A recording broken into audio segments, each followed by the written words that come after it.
Good morning, everybody. We'll call to order our March 19th, 2019 regular meeting of the Board of Mason County Commissioners. We begin with our Pledge of Allegiance. Prosecutor Dorsey, if you please lead us.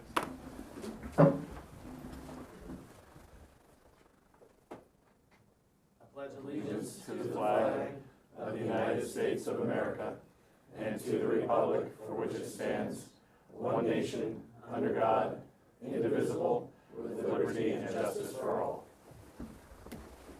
Thank you. And item number 3, if the clerk would please take roll. Commissioner District 1, Randy Netherland. I am here. Commissioner District 2, Kevin Schutte. Here. Commissioner District 3, Sharon Trask. Here. Very good, thank you. Item number 4, correspondence and organizational business. Item 4.1, if the clerk would please report the correspondence. Carl Soper sent in an application for the Board of Equalization. Richard Frederickson sent in a letter regarding Mason County's current long-haul transportation and disposal contract with Republic Services. And William Benzison sent in an application for the Lewis Mason Thurston Area Agency on Aging Advisory Board. Okay, very good. Item number 4.2, we have public notice, spring application of herbicides for vegetation along county roads on or after Monday, April 1st, 2019. Ask staff to come forward and brief. Good morning, Board. Jerry Houth with the Public Works Department. Marvelous weather we're having. With that, that brings us into our spring maintenance program, and part of the spring maintenance has to do with herbicide. I would like to read a notice. This is also going to be available on the website, so Mason County Department of Public Works will begin their spring application of herbicides for vegetation control along county roads on or after Monday, April 1st, weather permitting. For a detailed list of the roads affected by herbicide application program, please contact the Mason County Department of Public Works at 360-427-9670 through extension 450, or visit the county website at www.co.mason.wa.us. Property owners that are adjacent to the areas to be sprayed that do not want spraying to take place may enroll in the owner will maintain program by contacting Public Works at the aforementioned phone number. Those property owners who have already enrolled in the program and designated their property as no spray need not contact Public Works. Their property will not be sprayed. This will also occur or be published in the journal. Thank you. Thank you. And item number 4.3, we have a news release. We have a park host needed for Mason County, Mason Lake Park, and ask staff to come forward. Okay. I can do it. You can do it? You want to wing it? I would love to do that. Thank you, dear. Thank you. Sorry, Ross. Oh, no, that's perfectly fine. Good morning, Ross McDowell, Mason County Parks and Trails, IT and Emergency Management. We have a news release dated March 19th, 2019, reference park host needed for Mason County, Mason Lake Park. Mason County Parks Department is recruiting an on-site park host / caretaker for Mason Lake Park. The candidate must provide their own RV, and the county provides water, power, and septic at no charge. Caretakers are responsible for opening and closing the park, site security, customer service, cleaning restrooms, and light maintenance duties in return for the utilities.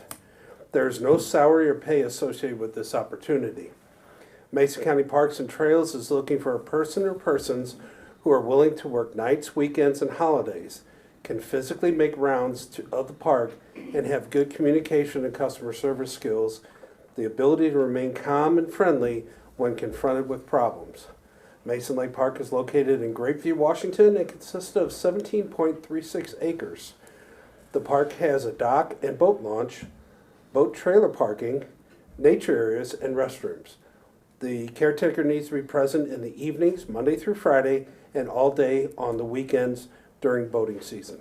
Please apply by completing a park host application located on Mason County webpage at www.co.mason.wa.us/forms. forms/park/index.php.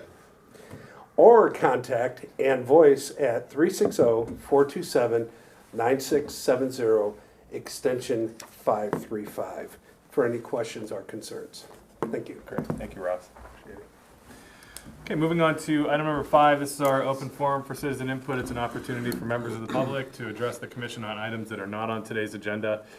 If you have anything that you would like to address the commission on that's not on today's agenda, come forward and the chair will recognize you. Okay, hearing none, we'll move on to item number 6, adoption of today's agenda. Mr. Chairman, I move for the adoption of today's agenda as presented. I'll second. It's been moved and seconded to approve today's agenda as presented. Any additional discussion?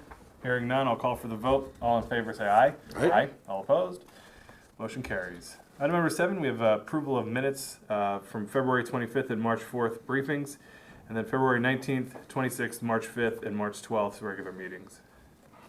Mr. Chair, I move that we approve the meetings for February 25th and March 4th, 2019 briefing minutes, February 19th, February 26th, March 5th, and March 12th, 2019 regular meeting minutes. Is there a second? I say.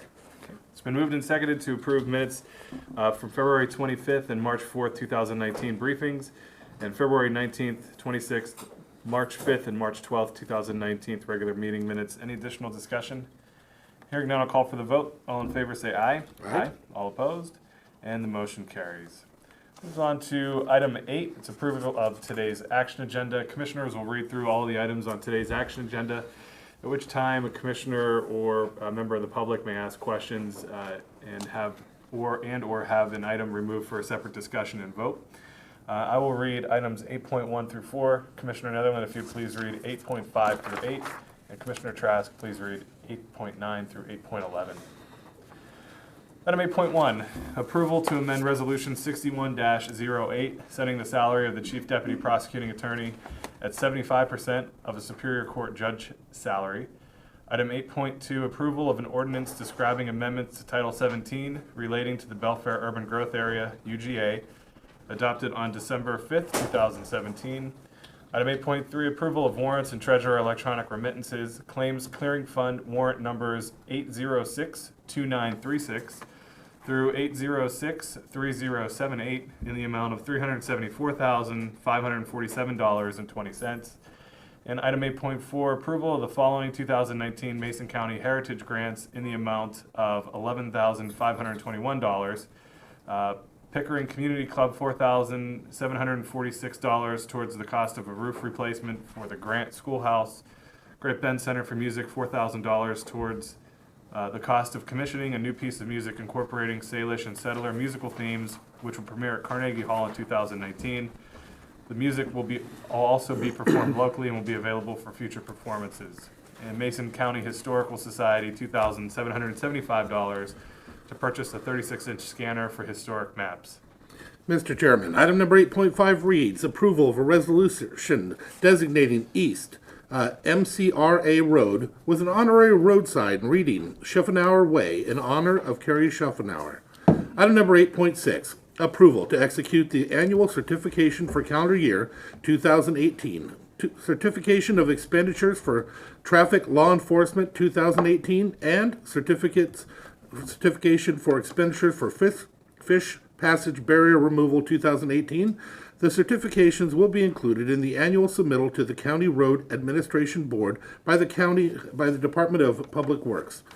Approval, number 8.7, approval for Mason Conservation District to apply for end of biennium funding in the amount of $38,000 for education and outreach for the Voluntary Stewardship Program. Item number 8.8, approval of the Memorandum of Understanding, MOU, between the Mason County Prosecuting Attorneys and the Woodworkers Local Lodge W38 IAM to reflect the new pay scale effective April 1st, 2019. Item 8.9, approval of the contract amendment to the Visitor Information Center contracts for 2019 Enhanced Visitor Information Services. This increases the contracts by the following: Shelton Mason Chamber of Commerce, $12,600; and North Mason Chamber of Commerce, $7,200. Item 8.10, approval to amend Resolution 17-19 to revise the non-represented salary scale range alignment by approving a 1.5% general wage increase and removing the Chief Deputy Prosecuting Attorney from the non-represented salary scale effective April 1st, 2019.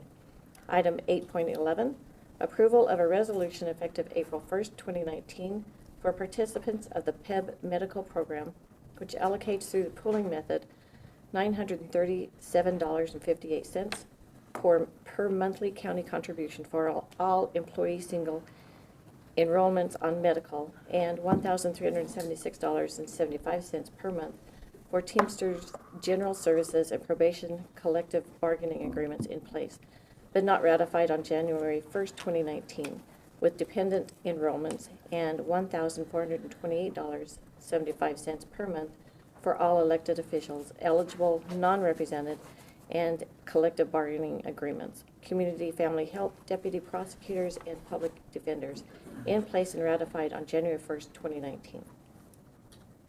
Okay, very good. Thank you, Commissioners. Now that we've read through items on today's action agenda, Commissioners, are there any items you'd like to have removed for a separate vote?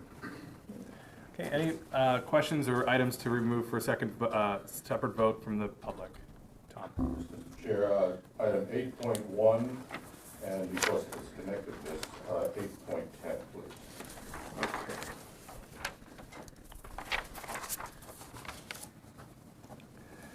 Okay, any other items for a separate vote? Okay, hearing none, I would entertain a motion on the remainder. Mr. Chairman, I move for a motion to approve the action agenda in its entirety with the exception of 8.1 to be removed for a separate vote and 8.10 to be removed for a separate vote. I'll second that. It's been moved and seconded to approve items on today's action agenda, all the items on today's action agenda with the exception of item 8.1 and 8.10, which are removed for a separate vote. Any additional discussion? I do have one just brief comment to make. Item 8.4 on the Mason County Heritage Grants. I am a board member for Great Bend Center for Music. There is no personal financial benefit to me at all on supporting this, but wanted to be clear on the record that I am a member of that board. Any additional discussion? No. Okay. Hearing none, I'll call for the vote. All in favor say aye. Aye. All opposed? And the motion carries. Moving on to item 8.1. Approval to amend Resolution 61-08, setting the salary of the Chief Deputy Prosecuting Attorney at 75% of a Superior Court judge salary. Staff to come forward and brief. The 8.1 and, as was mentioned, 8.10 are related. And what was the precipitant here is the prosecutor's office had a number of deputy prosecutors that left. There was a lack of ranges unavailable in their pay scale, so they went to other counties. The union came to the county and asked for consideration for extending the pay scales at the top end of the deputy prosecutor's salary range, which was negotiated and is also being brought forward to adopt.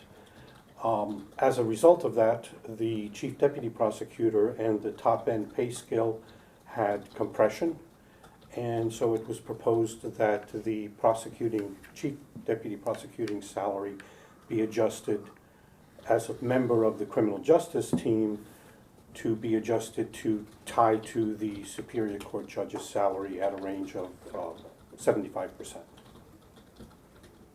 Okay, Commissioners, any questions for staff? Okay. Any questions from the public? Tom?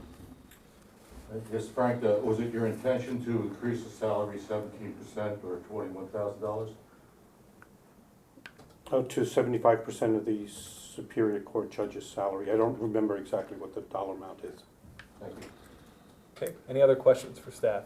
Okay, hearing none, we'll move into public comment. And if you'd like to make comment, please come forward and the chair will recognize you. Tom?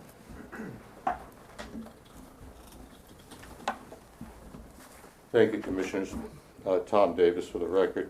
I apologize, I'm not really dressed for the occasion, but my wife has plans for me. So I'm going to have to get rocking just as soon as I leave here. This is a bit uncomfortable for me, although when you're an issue person, you don't hold on to friends for very long because the issues get in the way.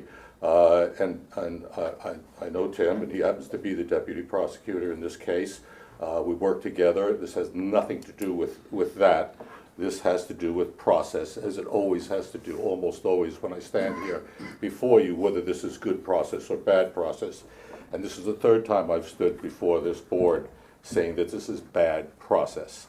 You do not attach yourself to a Superior Court judge in order to get to a certain pay level. The Superior Court judge, the whole idea of the Superior Court judge pay scale is part of the Washington State Constitution. No other position is part of the Washington State Constitution that can feed off that particular article of Article 4, Section 13. And the reason, one of the reasons that they did this was that it is a court of general jurisdiction. It's not a district court. And so there's some obligation for payment on the part of the state. So the state had said, okay, what we'll do, and this is argumentative, this has been batted back and forth as recently as 1986, what we'll do is we'll pay for half of that salary for a Superior Court judge for your local Superior Court judge duties. And we'll pay for all of the benefits of that Superior Court judge. If you attach somebody's salary to that index, you pay for all of the salary. The county pays for all of the salary and all of the benefits. That's really wasn't the intention of that particular article. What's a more appropriate thing to do is to increase your scale, at the pay scale. Now, you did this once before. I think you went to a level 47. If you need to go to a level 48 or 49 or 50 or 60, whatever it is, other counties do that. And then other people can follow in the wake. But this is cherry picking. It's clear cherry picking by taking one person and putting them in a different index than everybody else involved. Not uncoincidentally, what's happening here is that when this takes effect, if you approve this, which I assume you will, on April 1st, the salary for the chief deputy prosecutor goes from about roughly in round figures, about $122,000 to $129,000, which is certainly acceptable.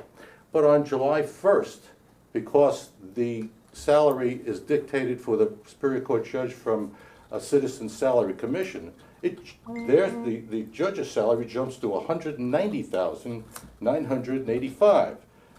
So 75% of that would be in the neighborhood of $143,250. So I hope my math is right, Tim. So now all of a sudden you have someone who came in and has a 17% increase, or 17.5% increase, and a $21,000 jump, while everybody else stays at I think an increase of 1.5%. That's bad policy. It's just not right. I don't think the intention was there to do that. I think that the intention was there to be specific to the specific to the Superior Court judge only. This, I call it a gimmick, was tried once before, maybe 7, 8 years ago.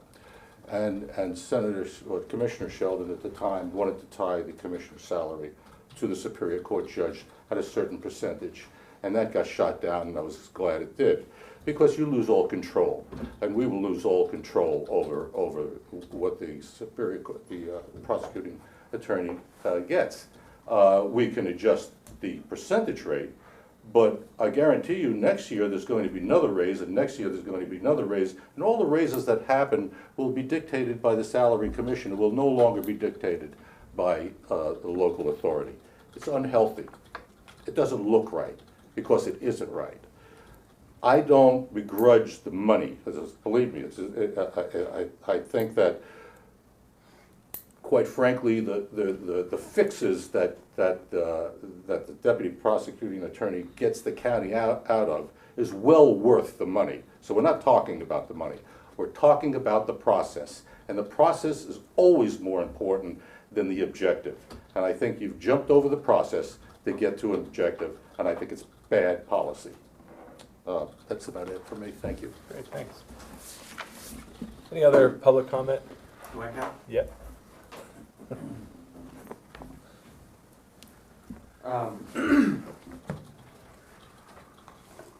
For starters, and I appreciate Mr. Davis's comments, I think there's a few things that are important to say since this has been removed. Number one, as Mr. Pinter has indicated, there's a little more to the origin of this particular proposal.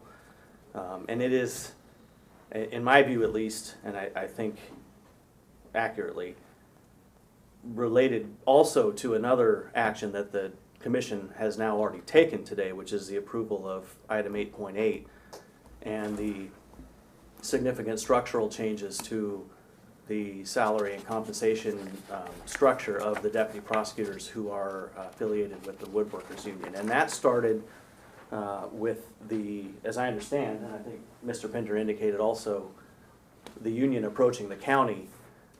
We did have 3 attorneys leave in a fairly short period of time, and we've been working very hard since Thanksgiving to get attorneys in. And I have attorneys who are carrying too heavy a load right now. And I'm not even talking about the chief deputy position at the moment, although that's affected too.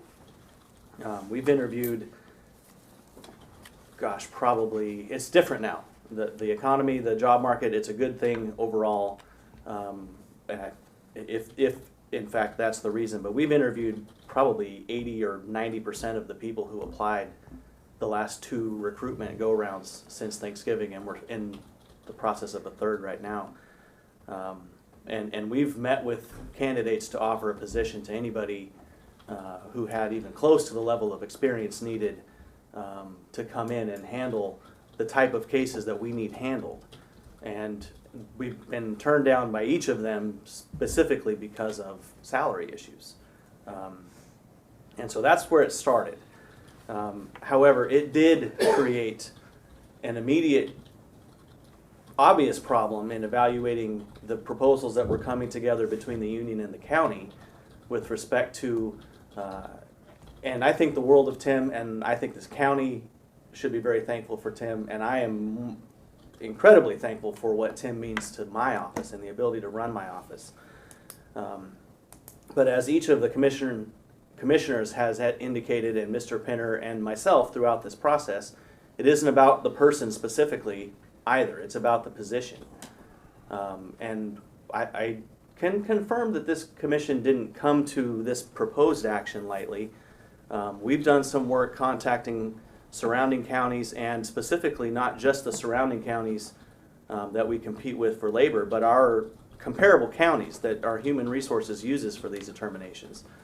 And this move, this action, brings us into better alignment with what our other counties, our comparable counties, have as far as compensation packages for their chief deputies. And many of them have more than one chief deputy. When this process started, this would have been a fairly, and there has been, since it started, there has been a decision made by the Salary Commission, but that's kind of the point. I'm with the approval of 8.8, which I think is important, and which I want to thank the Commission for taking that work, and Mr. Pinter for taking on that work, and for the union for taking on that work to try to address that issue. I pretty quickly put in a position of a real difficulty bringing in somebody at a chief deputy level, or being able to retain somebody like Mr. Whitehead, unless he's asking me for a demotion within a matter of a very short time.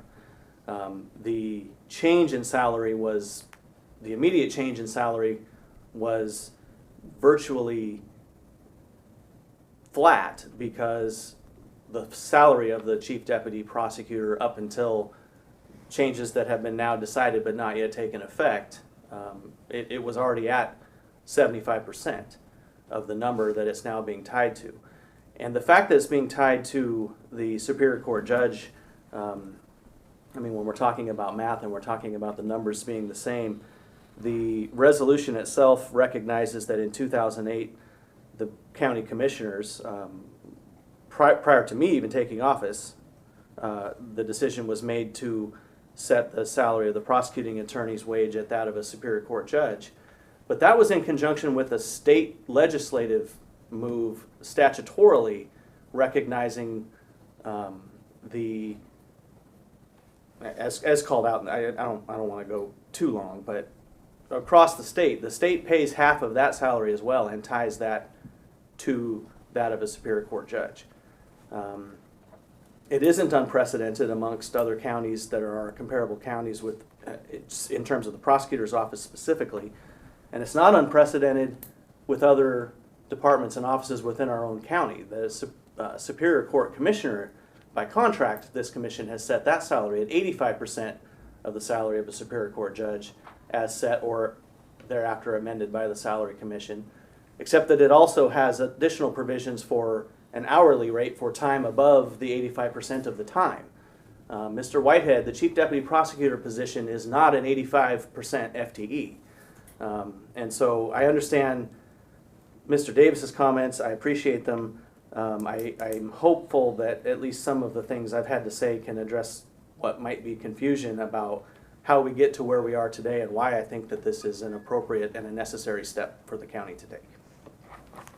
Thank you. Any other comment? Okay, hearing no other for public comment, I'll move to commissioner deliberation and or motion. First? Okay. This issue is questionable. Not the pay, just the attachment of it. I've labored over it without a doubt because there's also an attempt now to move the sheriff into that same position. And if they're going to do that, they should have the same conversation about moving everybody to that position. The one saving grace about it, though, is that it is an independent salary commission.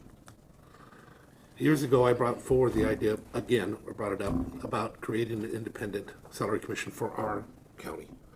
Because I felt that's how these situations should have been handled back then.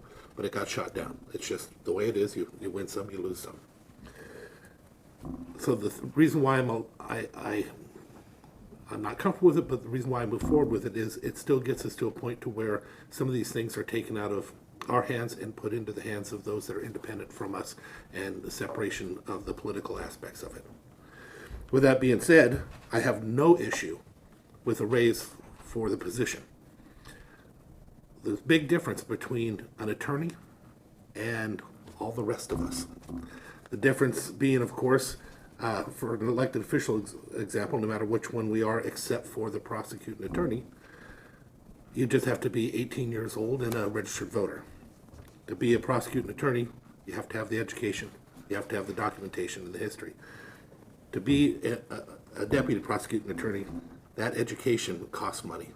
It's a different thing. There's two things I hold high, and that's doctors and lawyers, not because I just think they're so awesome, but the work that they had to put in to get where they were has to be respected and appreciated, and there's value that comes with it because not all of us can do it. So with that being said, I understand where you're coming from, but at least this starts the process of taking it out of our hands. I would rather it be a salary commission of our own making, but right now that's not even an option. The best part is, though, this can be changed later if that is to become a reality. So with that being said, I will make a motion, Mr. Chairman. Sure.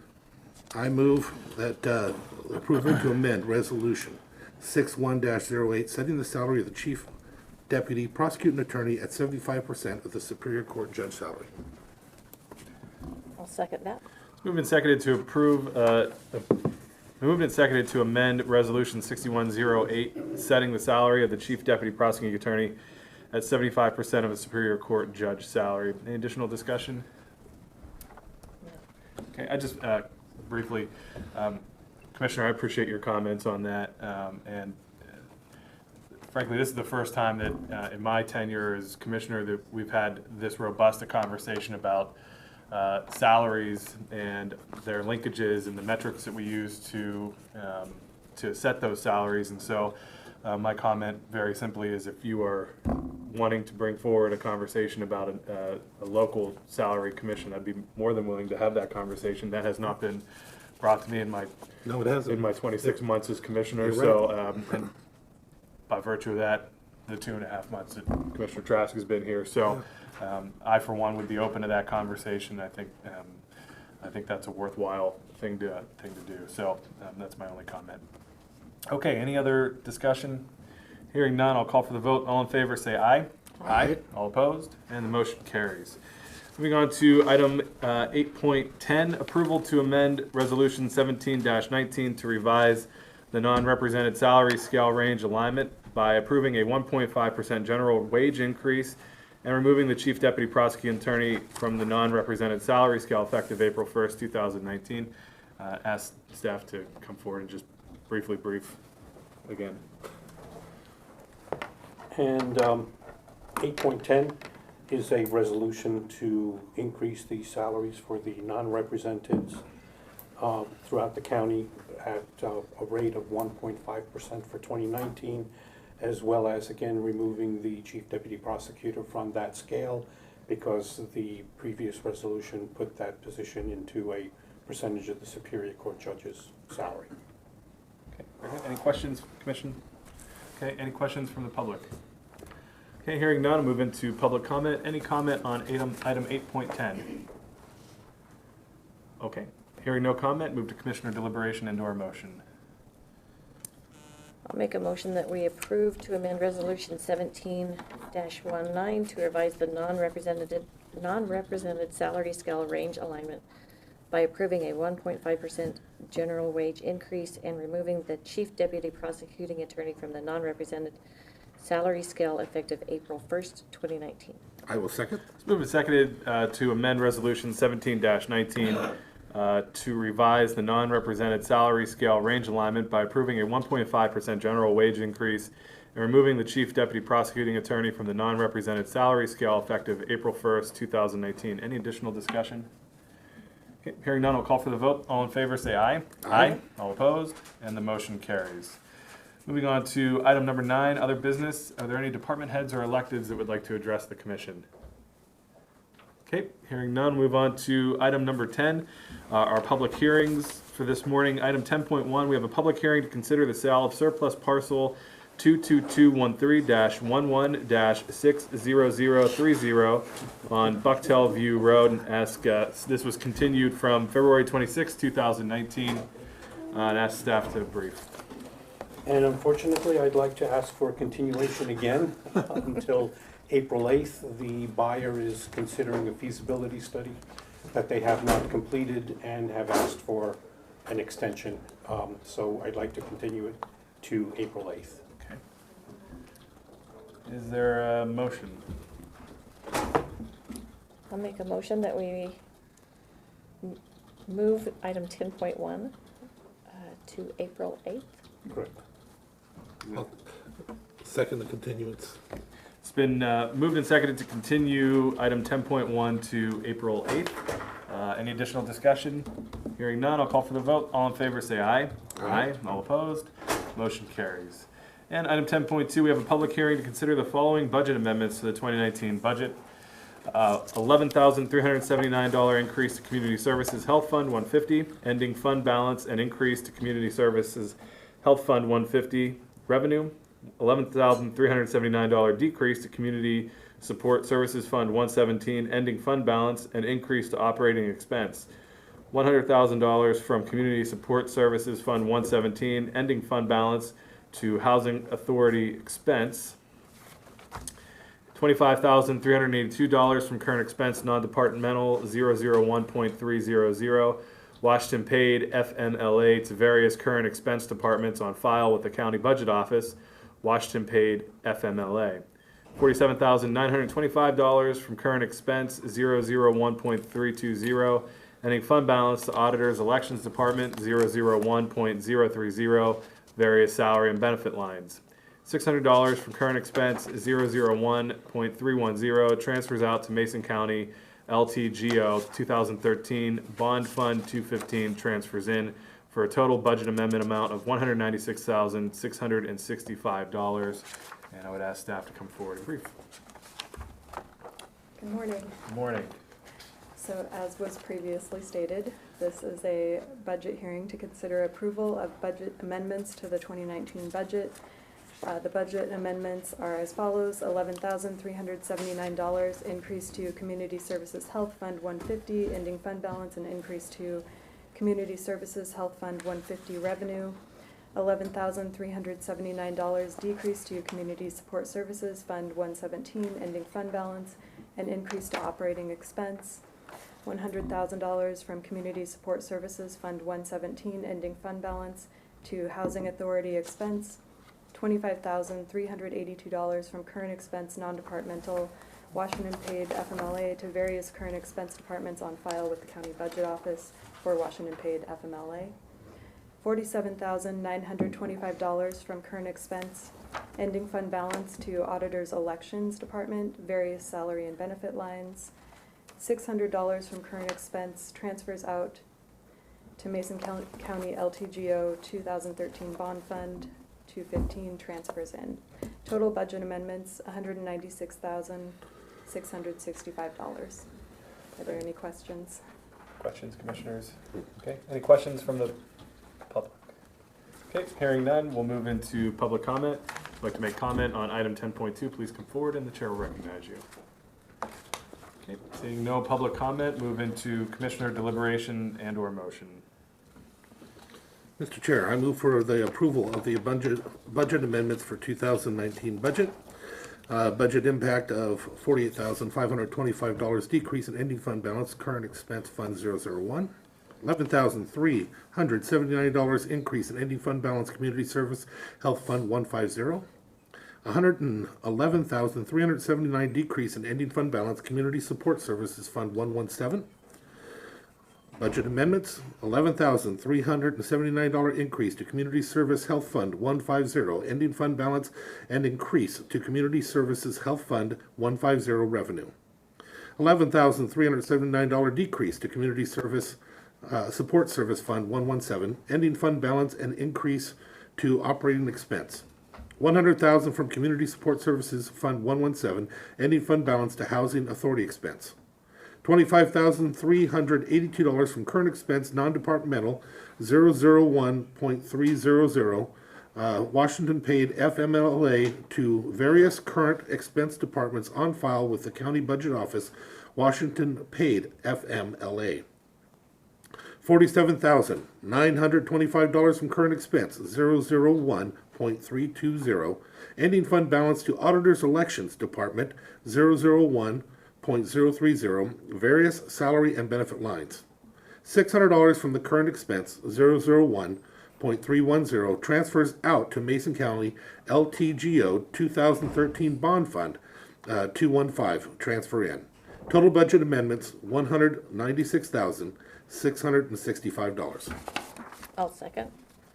It's been moved and seconded to approve the budget transfers with total budget impacts of $48,525 decrease in ending fund balance, current expense fund 001, $11,379 increase in ending fund balance, community services health fund 150, and $111,379 decrease in ending fund balance, community support services fund 117. With budget amendments and transfers as follows: $11,379 increase to Community Services Health Fund 150, ending fund balance, and increase to Community Services Health Fund 150 revenue. $11,379 decrease to Community Support Services Fund 117, ending fund balance, and increase to operating expense. $100,000 from Community Support Services Fund 117, ending fund balance to Housing Authority expense. $25,382 from current expense non-departmental 001.300 Washington paid FMLA to various current expense departments as listed in attachment B, Washington paid FMLA. $47,925 from current expense 001.320 ending fund balance to Auditor's Elections Department 001.030 various salary and benefit lines. $600 from current expense 001.310 transfers out to Mason County LTGO 2013 Bond Fund 215 transfers in for a total amendment transfer amount of $196,665. Any additional discussion? Okay, hearing none, I'll call for the vote. All in favor say aye. Aye. All opposed? Motion carries. Moving on to item number 11, our board reports and calendar. Commissioner Netherland, if you get us started, Commissioner Trask, and then I'll finish. All right, Mason Transit Authority pre-agenda meeting, Housing Coalition meeting. I had a meeting with the ARC. I also met with ORCA, EDC, boy, a lot of letters here, PRTPO. I also met with the core group for the selection of a new lead entity for the PRTPO. We had a special event for the senior center that I attended. I also met with Todd Parker in regards to a housing issue that I have, and we had our briefings. That brings us back to this next week. We have our Mason Transit Authority meeting after this. I will be attending several days of meetings at the risk pool unless somebody wants to jump up and volunteer to take it from me. I'd sure appreciate it. No? Okay. I'll be going to that North Mason Community Voice. We have our Board of Health. We have our briefings coming up. And I do want to thank you on something and clarify. You're correct. I have never brought up the salary commission to this commission. That all occurred before you guys were here, and I really appreciate the fact that you'll entertain that idea, because I think was a good one back then. It just didn't go over very well at the time. With that, I'm finished. Thank you. Commissioner Trask? All right. Today we have the Mason Transit Authority meeting at 4. And then tomorrow I will be meeting with the directors of the Area on Aging, so that they can fill me in on a little bit more about what I'm to do, what's expected. Thursday, a courthouse security meeting early in the morning. And Friday, LSC webinar. And then my granddaughter's birthday is coming up, so I'm going to take her shopping. And then on Monday, we have the Mason County GOP meeting. And that'll wrap that up. Very good, thank you. Just one quick item from last week. I had an opportunity to sit down with the Mason County Bar Association and talk with them about some of our planned improvements to the court facilities here. They're very well received. It was a great discussion, and they're going to be good partners for us going forward on that project and other potential criminal justice projects in the county. So I really appreciated them taking the time to hear what we're up to and what we're planning to improve facilities, as it's an important issue for our community's attorneys as well. As was said by both Commissioners Netherland and Trask, we do have Mason Transit Authority Board this afternoon. I have Criminal Justice Working Team this week, as well as the Canal Coordinating Council and a BHO Governance Board meeting. And then I will be out next week, for most of the week, with the Thurston Mason Behavioral Health Organization at the National Behavioral Health Conference in Nashville. And so this is folks from across the country, and it should be a very interesting and informative conference, and that's mostly why I can't go to Risk Pool for you, because can't be gone too much. And then since I won't be at next week's briefings or meetings, I do want to point out that when I get back in town, I'll be at the monthly law enforcement breakfast next Friday as well. So with that, any additions? Okay. Is there a motion to adjourn? So moved. Second. We're adjourned. Have a good day, everybody.